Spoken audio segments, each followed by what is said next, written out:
a graduate student at ETSU. She graduated in summer of 2021 in the area of experimental psychology, and now she has a full-time tenure-track position at West Liberty University in the Department of Psychology.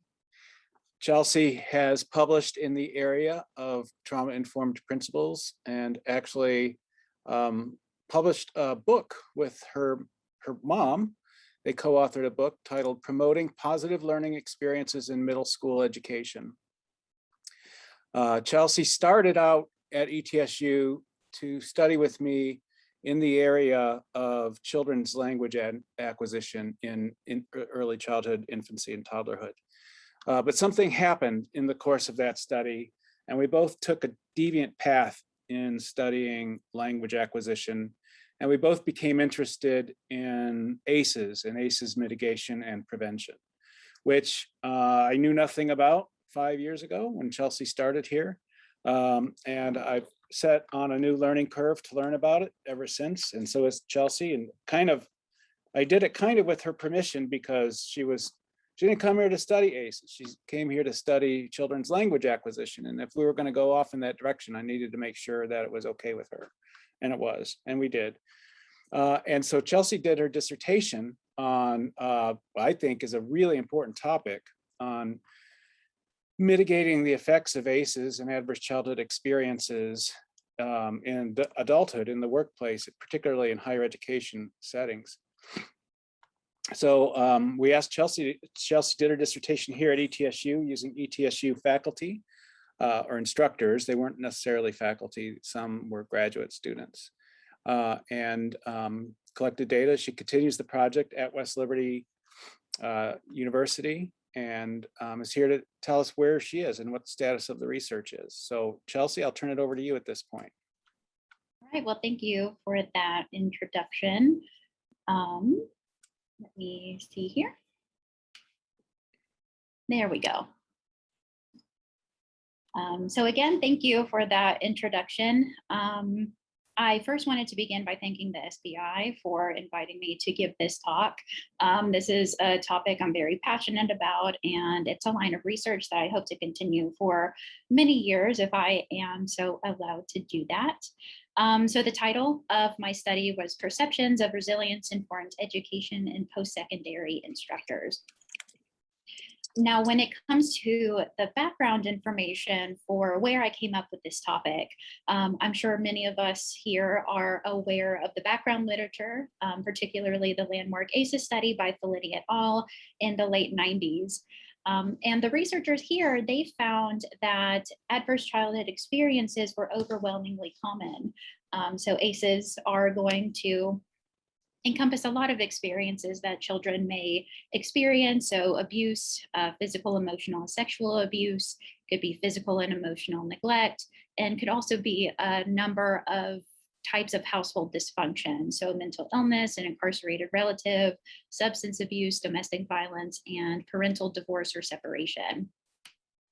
And what this study found was that ACEs were not only very common, but they were associated with numerous physical and mental health outcomes that were quite detrimental to people. And so it was found that about half of participants reported exposure to at least one ACE, and about a fourth of all participants were exposed to 4 or more ACEs. And that was quite concerning to the researchers of this study. Namely because when we're talking about ACEs, we have something called a dose-response relationship. And this essentially means that the more ACEs someone has, the greater the detrimental outcomes that they have on their mental and physical health. And so it was noted in this particular study that participants who were exposed to ACEs, they had much higher chances of developing a lot of problems with their health. So ischemic heart disease, chronic lung disease, cancer, and even mental health problems like depression and suicidality. Now, when more people became aware of the impact of ACEs, especially healthcare providers, they started to develop interest in something called trauma-informed care. And this is essentially where we can view others through a lens of childhood adversity. So we can look at current behavior in light of trauma's far-reaching implications. Even though childhood could be very long ago for some people, we can still know that the experiences they had prior to the age of 18 can affect them in their 50s, 60s, and even beyond. Now, when I first heard about trauma-informed care, I first thought, well, that makes sense in a therapeutic setting. That's sort of what it's there for.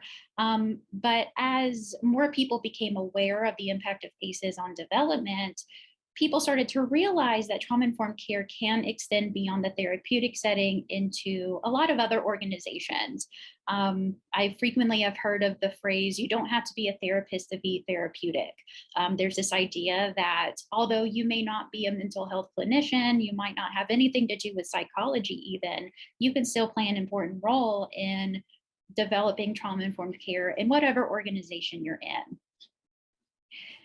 Now, when we're talking about trauma-informed care, it's a little vague as to how you can actually implement that ideology in your organization. But the closest thing that we have as far as the gold standard of how we can implement trauma-informed care comes from SAMHSA. So the Substance Abuse and Mental Health Services of America, I believe, is what that stands for. They have 6 principles that you can follow in order to become trauma-informed. And so the first one is to promote physical and psychological safety. So when we think of safety, we tend to think of it being a physical aspect. So having exit signs on building doors, having good lighting on a campus, being able to access campus security if and when it's needed. But we also need to consider psychological safety. So are people able to basically go about their day-to-day lives without being worried of repercussion, for example? Being able to conduct operations with transparency to build trust. So being as transparent as possible with people. So just keeping people updated as far as why certain policies are made, why certain decisions were made, things of that nature. Establishing systems of peer support. Now, SAMHSA, they define a peer as someone else who has also experienced trauma. But the more I read into this idea of peer support, it tends to colloquially be more just, can people in the organization support one another? Just however, whatever form that may take. Are there systems where people can talk to one another and provide support to each other? Encouraging collaboration. So making it so people aren't just independent silos where they operate independently, letting people communicate with one another. Maybe that could be different departments, different colleges within a university, different universities. It can really take a lot of different forms. Recognizing power differential. So recognizing the power differential between a professor and a student, a department chair and a faculty member, a dean, and everyone who's below them. There's a lot of power differentials, especially within education settings, that we have to be cognizant of.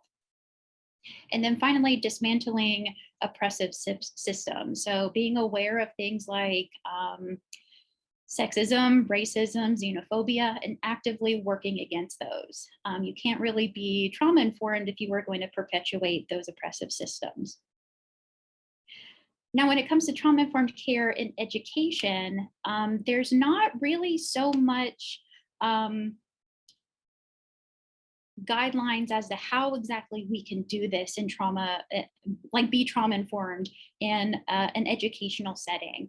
But it has been linked to improved outcomes in a lot of different populations, but especially in K through 12 education contexts. So just some of the benefits in the literature are increased attendance and concentration, decreased discipline referrals, and decreased externalizing behavior. So students don't really act out as much, which is always very important in an education setting. So this idea of trauma-informed pedagogy was designed for students with trauma histories, but all students can benefit from having teachers who are trauma-informed. And that's because trauma-informed care is going to incorporate resilience-focused principles, and that is going to actively improve individuals' outcomes. And this is simply because we all have basic psychosocial needs. So security, belongingness, and the formation of meaningful relationships with others. So this is just going to be one avenue in which we can help individuals meet those basic psychosocial needs. Now, as I mentioned previously, there's not really a clear guideline as to how we can implement trauma-informed care in educational settings. We have SAMHSA's principles, which can kind of guide us, but as far as a clear-cut model that we can use, not really any out there. But the closest one that I found in researching for my dissertation was the compassionate teaching model. And this was proposed by Wolpo et al. In 2009. And they basically provide a list of pedagogical practices that teachers can engage in, and that is going to help build a culture of resilience in their classroom. And so these pedagogical practices are a really nice way in which teachers are given these guidelines of how they can implement these practices in their classroom. So the first one is always empower and never disempower. So allow students to feel as though they just have power in your classroom. Obviously, don't let them run the classroom, but always let them know that they have a say in things that happen. Providing unconditional positive regard. So this is going to allow students to know that they have a caring adult in their lives who is going to care about them no matter what. I'm sure we've all been in classes where you're really scared of what's going to happen if you fail a test. You might think, well, my teacher's going to hate me now. Using this model, using the second guideline of providing unconditional positive regard, making that very clear that, yes, I want you to do well on the exam, but if you don't do well, that doesn't mean I don't like you any less. Maintaining high expectations, and this is going to be for all students. You still want to let your students know that even if they have had a rough past, that you still think that they are capable of doing really great things in your classroom. Checking assumptions, observing and questioning behavior.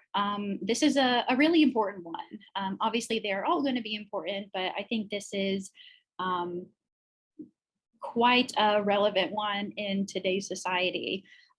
So if you see a student sleeping in the back of the classroom, it might be very tempting to say, well, they obviously don't care about this class. They didn't prepare the material.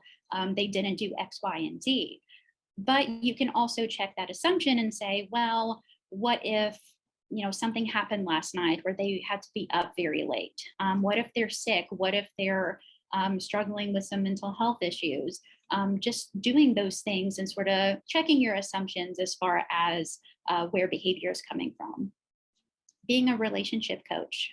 So showing students how you can expect good relationships out of people. Educators might be the only source of positive relationships that students have.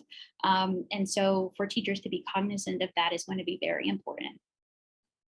And then finally, providing guided opportunities for helpful participation. So allowing students to have a sense of community in the classroom, feeling like they belong in your classroom. So these were all of the practices provided by Wolpo and colleagues in 2009. And so I thought when I was reading these, they kind of made sense in light of many of SAMHSA's guidelines. And so in my dissertation, I compared all of these pedagogical practices from the compassionate teaching model to the SAMHSA principles. And so always empower, never disempower, that is going to align with the principles of safety and empowerment.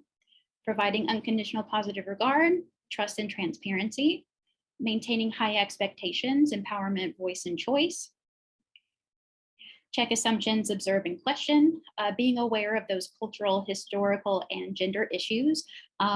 So if you have a student who doesn't really ask questions in class, instead of thinking, well, they don't really care about the material, they might come from a culture, for example, in which asking questions about what a professor is doing might be seen as disrespectful. being a relationship coach, that matches with the SAMHSA principle of safety. And then finally, providing guided opportunities for helpful participation. This is going to match to the SAMHSA principles of collaboration and mutuality, as well as empowerment, voice, and choice. So as I was sort of linking these principles with the compassionate teaching model, I started to look more into trauma-informed care in higher education. And honestly, there wasn't that much information out there as far as how you can be a trauma-informed educator in a post-secondary situation. There's a lot out there when it comes down to K through 12 students, but as soon as you hit college, not really anything out there, which was strange to me. You don't suddenly lose all of the experiences you've had for the first 18 years of your life the second you step foot on a college campus. But it does turn out that trauma is very common in college students. And unfortunately, the role of trauma-informed teaching is just not very clear when it comes to how we can help these students. And so research has shown that students with high ACEs are going to be less likely to graduate due to family issues and poor physical and mental health, just in general. But again, when we're talking about trauma-informed care, we're not just talking about how we can help people with trauma histories. It's going to be how we can help everyone in an institution. And so it might be in a university's best interest to try to implement these trauma-informed approaches, such as the compassionate teaching model. But as just with everything else in life, there's going to be barriers as to whether or not we're going to be able to implement these, whether we're going to be able to implement trauma-informed care in an institution. And so thinking about my own study, I was thinking about how, well, there might just be a lot of systemic and structural barriers. And that seemed a little bit daunting to maybe try and tackle for my dissertation. And so I went a bit lower and I started thinking about instructor level barriers, like what maybe would influence whether or not faculty or other instructors are going to be able to implement these practices. And so I began to think, well, maybe some instructors are just going to be more receptive to trauma-informed care than others, and this might stem from their academic fields. It might make more sense for a psychology faculty, for example, to be more on board with wanting to implement trauma-informed care into their classroom than maybe a physics faculty, for example. And so for purposes of my study, I kind of framed this differential receptivity as being either thing or people orientation. And this might be one way to characterize types of faculty and their potential receptivity to trauma-informed care. Now, this came from Graziano et al. In 2012. They were the individuals who came up with this thing, people orientation distinction. And so they kind of characterize people as being more thing-oriented or people-oriented. And so I sort of adapted this to think of disciplines. So disciplines can be characterized as being either more focused on things or more focused on people. So thing-oriented, you're going to be more focused on the physical environment. So this might be the physical and natural sciences. And people in these fields might be more interested in how physical objects work. They're going to be interested in just the natural universe when it comes to objects that we experience around us. Now, people-oriented individuals, they are going to be more focused on the social environment. So this could be education, social sciences, health professions, and these people may just be more interested in how individuals relate to one another. So naturally, they may be more interested in something like trauma-informed care. And so they might be more receptive to learning about and utilizing trauma-informed care in their teaching. I also had a couple of other ideas as to what might influence whether someone is going to be receptive to this idea of trauma-informed care. And so I have a couple of variables up here that I looked at in my study. So the first one was empathy. This was sort of a driving variable for a lot of the thought that I put into my study. And it turns out that research has found that students within person-oriented fields do tend to have higher empathy levels than students in thing-oriented fields. When it came down to gender, female faculty are more likely to use instructional practices that lead to improved student outcomes. And so if you can make the argument that trauma-informed care in a classroom is going to promote student outcomes, they might be more likely to implement them. And also women do tend to possess higher levels of empathy than men in a lot of psychological research. When it comes down to age, older faculty may have less incentive to adapt their teaching just because they might be fully promoted. They might be thinking, well, this method of teaching has worked for me for 20 years. Why would I suddenly change that now when there's other things I could be working on? But the age variable was also a little complicated because research does show that the more you age, the more empathy you tend to have. So I wasn't really too sure where that particular variable was going to go. And then finally, ACEs. So trauma histories are linked to an increased desire to engage in helping behavior. And so knowing that, I assumed that if particular instructors themselves had high ACEs, they might be more receptive to the idea of implementing trauma-informed care in their classroom. So regarding my specific study, I had a couple of aims going into it. So I wanted to explore the effect of post-secondary instructors' disciplinary specialization. So looking at that person-thing orientation on their receptivity to compassionate teaching practices. But I also wanted to see if we could implement a brief, so 1 hour single session, asynchronous intervention to inform faculty about ACEs, subsequent effects on learning, and evidence-based trauma-informed teaching practices. So for my main hypotheses, they were a little dense. So I predicted that participants' thing or people orientation would significantly predict the growth of their receptivity to compassionate teaching practices from pre-assessment to post-assessment. So I thought knowing certain things about them, I would be able to predict whether or not they would grow in their receptivity after having such a training that I talked about on the previous slide.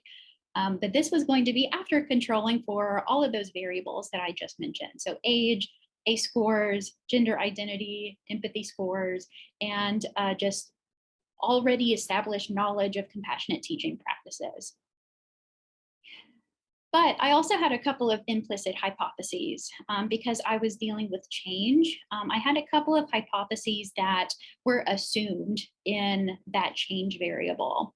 So I thought that there would be a significant change from pre-assessment to post-assessment in participant receptivity to compassionate teaching practices, as well as a significant change in their knowledge of compassionate teaching practices. So for participants, I had 19 faculty and graduate students who self-identified as having teaching responsibilities at ETSU. As far as recruitment, I sent out emails, personal invitation emails, thanks to the IT department for giving me a list of all of the eligible faculty members and graduate students so I could reach out to them. I also had an email from the provost's office and an announcement in the president's weekly email. For data collection and management, I used REDCap, and for power analysis, I used GPower. And an a priori power analysis, I found out that I needed about 70 participants for a large effect size. So I knew kind of going in that I didn't have as much power as I wish I would have going into my data analysis. For my methods, I had a lot of surveys for participants to complete. The first one was demographics. I wanted to know basic things about them. So age, gender identity, years of college level teaching experience, what position they were. So if you're a graduate student, assistant professor, full professor, and I also wanted to know what department they were in. I also had participants complete the traditional masculinity and femininity scale. This was going to tell me whether or not participants identified themselves as being more feminine or as being more masculine. And that was going to be how I assessed gender identity. I used the person orientation, thing orientation scale, and this was just going to tell me, are participants more engaged in things related to physical objects, or are they more interested in people, or are they interested in both? To assess ACEs, I use the Health Resiliency Stress Questionnaire. So this had about 19 items that could be identified as ACEs. I used the basic empathy scale for adults. That was going to measure empathy. Now, I did create a couple of measures for purposes of my study, just because there wasn't really any out there that I could use. So I created my own questions.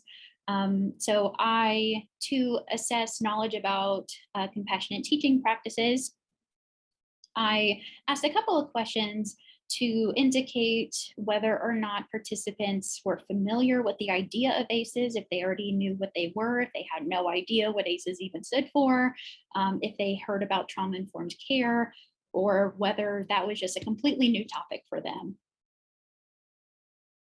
To measure receptivity to compassionate teaching practices, I had a couple of items to reflect the compassionate teaching practices model, so about 2 items per practice, and as well as items that assessed overall interest in teaching and improving one's teaching.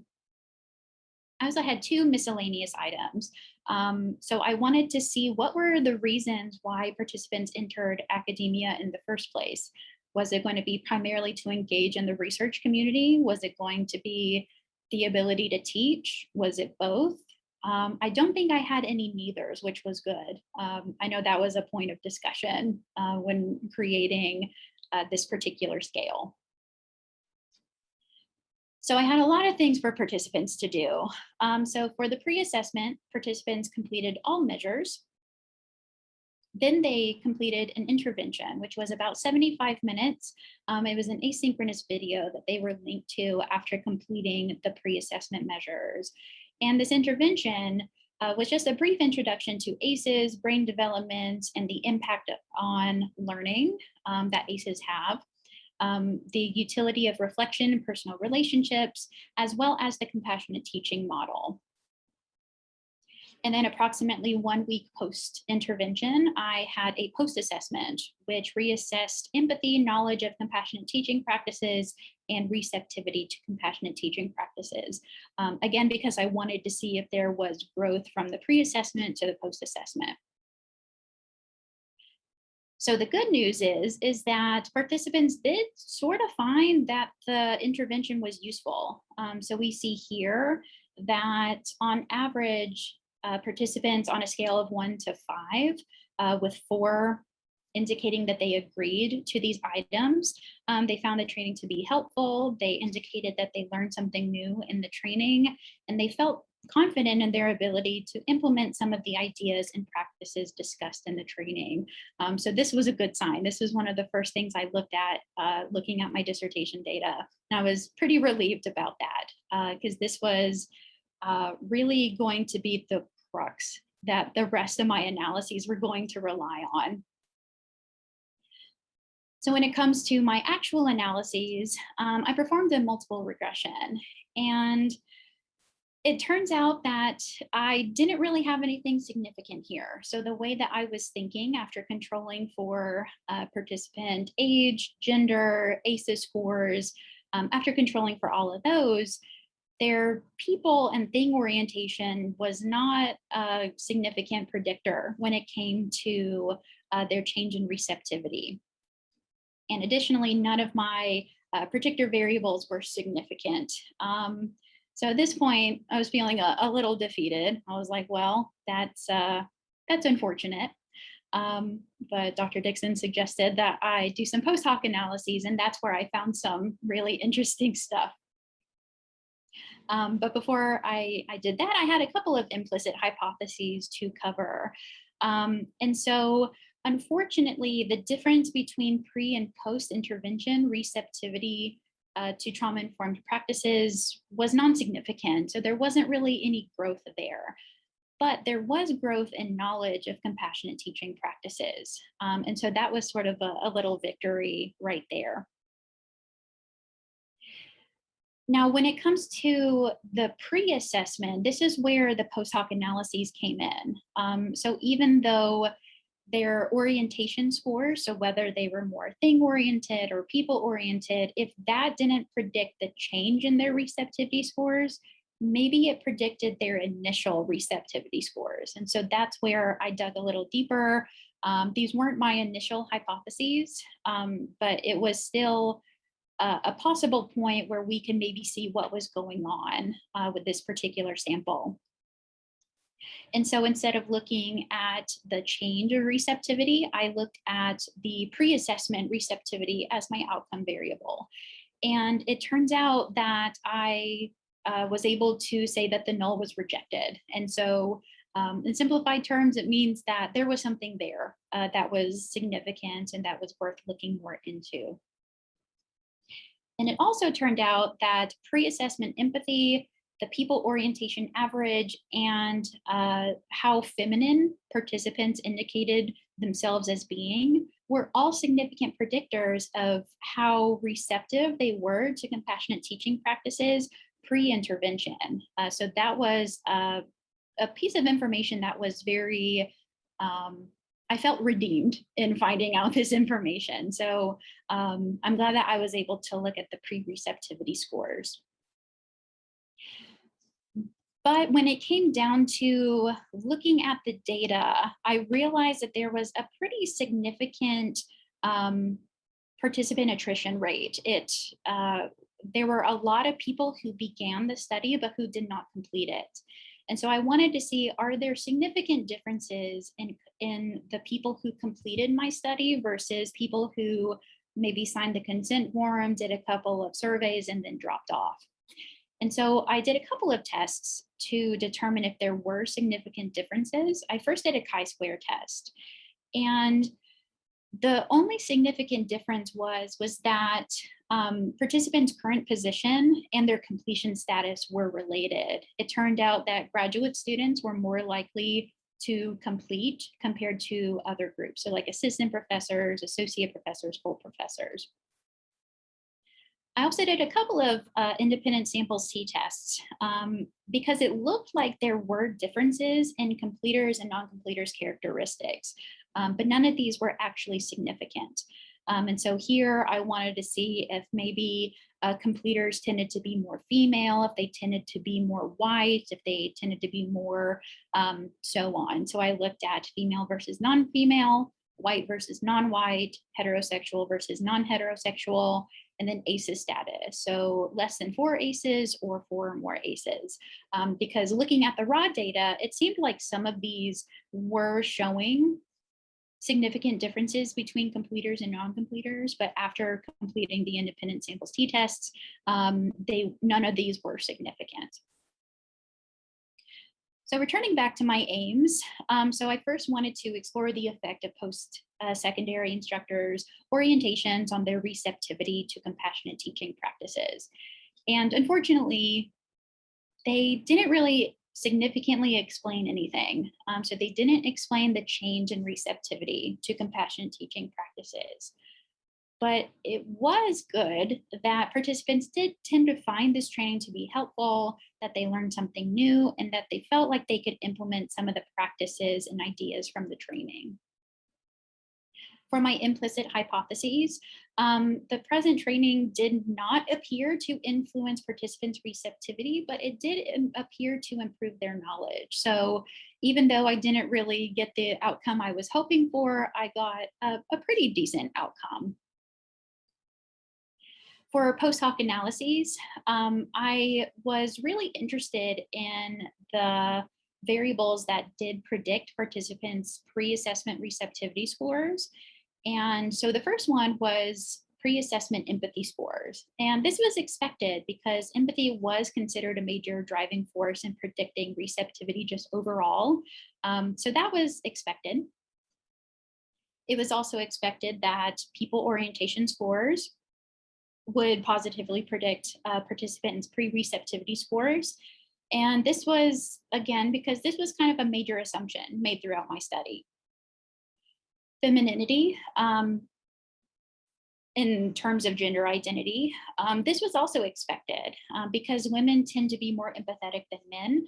And so when I found that empathy was a significant predictor, I was also sort of expecting gender identity to be a significant predictor as well, and it ended up being the case. Now with age, this was kind of expected, but also not really expected because it was thought that younger instructors may be more willing to try new teaching strategies. If you are just a couple of years into your profession, you're probably looking for ways in which to improve your teaching. You're concerned about tenure and promotion. You're trying to find the best ways to engage your students. And so I expected that younger instructors might be more willing to try new things in regard to their teaching. But for the results I got, I can also make sense of that too, because it might just be that older instructors' teaching experiences may allow them to more easily see the benefits of trauma-informed care. They have a lot of experience that tells them, well, I've seen X, Y, and Z in my classroom. Maybe this is a way in which I can try and address those. So for my limitations of this study, I did have an unexpectedly small sample size. Working with 19 participants was a little challenging. And so any of the results that I have here, I'm really taking with a grain of salt because I didn't have enough power that my a priori analyses told me that I needed. I had a lot of experimental attrition, again, because about 85% of the attrition occurred during the intervention. Participants either completed all of the pre-assessments and didn't begin the intervention, or they started watching the intervention and they left the study. And this might just be due to the length of the intervention itself. For my assessment of knowledge, it was very subjective. I was asking questions as sort of like, how familiar are you with this term? So it wasn't a very objective assessment. It was more along the lines of, how do you feel like, how much do you feel like you know about this topic? And those of us who have taught, we know that just because someone feels confident that they know something doesn't mean that they actually do know it. I had a lack of anonymity just due to the setup of my study. I needed to have participant emails, and at ETSU, we know everyone's full name based on their email typically. And so that might have been a significant limitation for me as well. The operationalization of receptivity. So my questions were basically assessing, valuing a practice versus actually implementing it. And so that might be a limitation. And then finally, the historical context of COVID-19. I was not planning on doing my dissertation study during a global pandemic, but you work with what you can. And so I did have to use an asynchronous delivery. And research suggests that this might be more fatiguing for participants, and it might actually be less effective than an in-person delivery. And also due to COVID, faculty just have a lot more challenges when it comes down to teaching. And so they might not be thinking that adopting compassionate teaching practices is a priority for them. They might be thinking, well, how can I engage students asynchronously? How can I develop an online course? Things like that. It might just not have been a priority for them at the time. So for future research, I am wanting to analyze the effect of intervention length on participant attrition. And this was suggested during my defense that maybe I could have a couple of data points where I can gather feedback on the study from individuals who appear to be disengaging from the study. Like, why are you disengaging? Is it because of the length? Do you just not have time to do it? Is it not something that is of interest to you? That would be some interesting data to collect. I would like to use a more objective assessment of knowledge in the future. I would also like to analyze the effect of intervention characteristics on participant perception about the content of the training. A lot of the training was focused on the use of metaphors, and I would like to see what sort of role those metaphors have on participant perception about the content of the training. I am also wanting to continue data collection at my new institution. I've been working with my department chair to collect data on ACEs at our institution.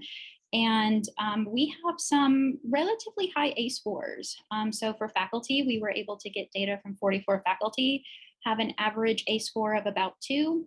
Staff, there were 40, had an ACE score of about 3. And then students, they were almost about 5 in ACE scores. And this was not entirely surprising just due to the demographics of our students. And so we're wanting to look more at, we're wanting to see if we can collect more data to see if we can increase our sample size. And I would like to implement this training here as well, because there's clearly a need.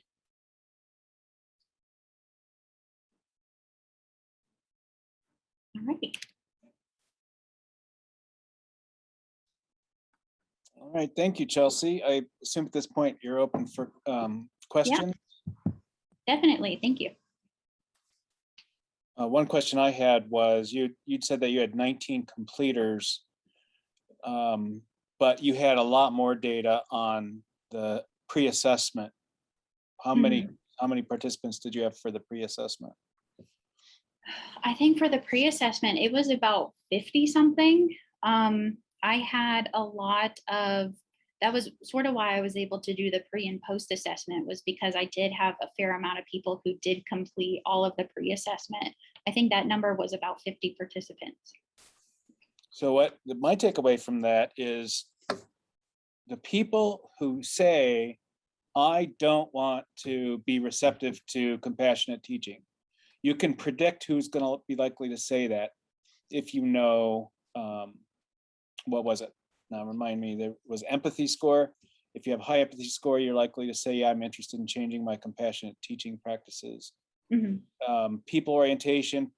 So that is probably faculty who are in maybe the social sciences or counseling. They're like, hey, yeah, I'm interested in adopting compassionate teaching practices. But those biologists and physicists and engineers are less likely to say they're interested in it. Of those, we don't really know what their disciplines are, but we know how they scored on your thing orientation, person orientation scale. So that's pretty significant. And you had a pretty large sample size, relatively large sample size for that piece of it.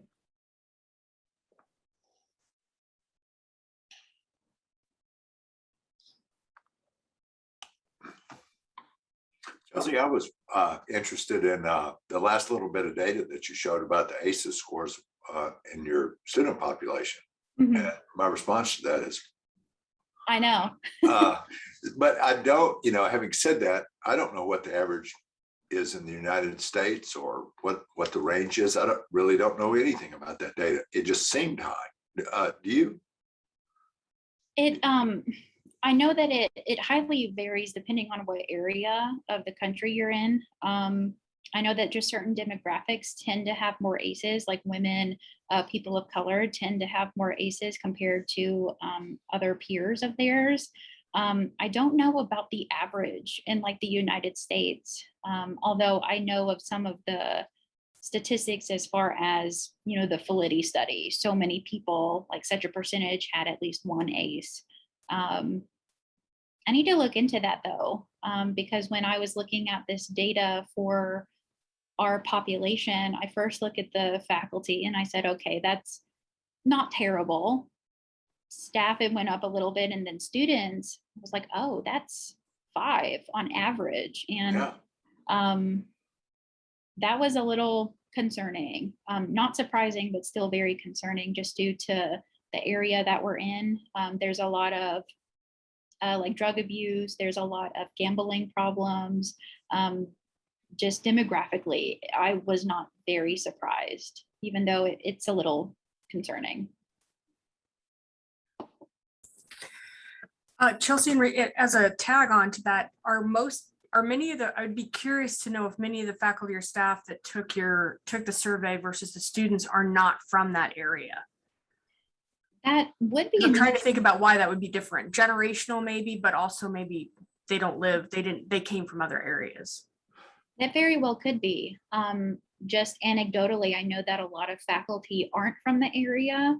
So that could certainly be a factor as far as the clear differences. I know a lot of students are from the area. They're typically from the northern panhandle right here, but they're also from all over like rural Ohio. They're from basically just Appalachia in general.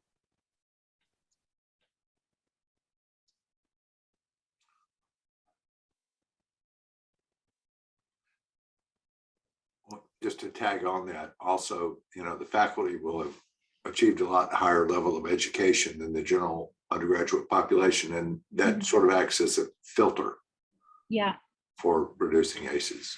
Yeah, we know that even additionally, we know that individuals with higher ACE scores are less likely to complete college. And so that could be just a natural filter in itself. I know that my co-PI, my chair, she and I are wanting to see if we can get like class data as far as average GPAs for like all freshmen, all sophomores, for example, because that was part of the demographics we collected, was what year students were in. You did a really good job, Chelsea. I enjoyed your talk. I was gonna say that I know you're looking at faculty and students, and I heard someone mention something about like generational differences. I think it might be cool. You may have already done this, but just as you're, coding the data, just like coding it for like different generations to see if there's differences across, baby boomers all the way to millennials or whatever it may be. And then I know for my study, I know that that was one of the initial thoughts that I had, was instead of looking at age, looking at generation gaps. We did collect age, so we should be able to code based on generation. Yeah, I think you should too. And then I was also looking, when you were talking about the gender stuff, and you were saying that, females identify, or they were, sorry, I think I just lost it, but I think you were saying that females were more compassionate to the model, or like they liked the model a little bit more. Is that, did I understand that right? Yeah, so the scale I used was the traditional masculinity and femininity scale. So I was assessing more how masculine or how feminine participants felt as though they were. It did tend to match the gender identity that they put on the demographics part. But it did turn out that the more feminine people identified, the more receptive they were to the overall idea of compassionate teaching practices. Okay, that answered my question. That's cool. Awesome. Good job. Thank you. Okay, here's the hard question, Chelsea. How do we get more men interested in doing this training? Well, my gut reaction is, well, how did you become on board? And I think it's by just showing the facts. I think this might be getting a little bit more stereotypical, but I think it's more acceptable for women to say, well, I feel as though this is what I should do. Whereas with men, it might be more concrete. Like, I need a more concrete reason to do this. Like, why would I adapt my teaching methods I've been using for decades now? You show the data. And I think that would not only attract men, but it would attract the people who are just skeptical of the whole thing. It might attract thing-oriented people. Yeah. Because thing-oriented people are going to, I think, be more driven by the data. And we know just from the research that men are typically more thing-oriented. And like a side note off of that, I know that we talk about a lot, like when we were like in teaching, we're like, we feel like because we're women, we get, students may be a little bit more, try to like think of us as pushovers. So I could see maybe, women trying, like being more receptive because they want their students to, see them as a warm person. And then maybe men, there's that, no one's going to charge me or press me with questions. And so it's worked and it's work. And so that's just me just thinking anecdotally, obviously, but that could be a potential thing. Yeah, that reminds me, I think we had this whole discussion about like teaching evaluations and how male faculty, when controlling for so many different variables, they tend to be labeled as brilliant and knowledgeable and just very smart in general, where women tend to be seen as caring and warm and sweet. And so that might also kind of be a factor that we can consider with this as well. It might also be anecdotal. I don't know if there's data to support this, but I think I've heard that students are more likely to disclose like personal struggles and maybe trauma histories to female faculty. And so it might be that women are actually like more aware of the prevalence of these issues in a college sample, which might partially explain their greater openness to the need for those types of teaching practices. Yeah, that's a really good point. I know that there's been some research or even just anecdotally, female faculty have more emotional labor compared to their male counterparts. They're the ones who are, they have students coming to their office when they're upset. They're the ones who are kind of just being that emotional support for students. Not to say that men never do that. It just, the trends are there that it's typically more female faculty. And so that's a good point. They might be thinking, well, I have a lot of students coming to me with problems. Maybe this is a way to better equip myself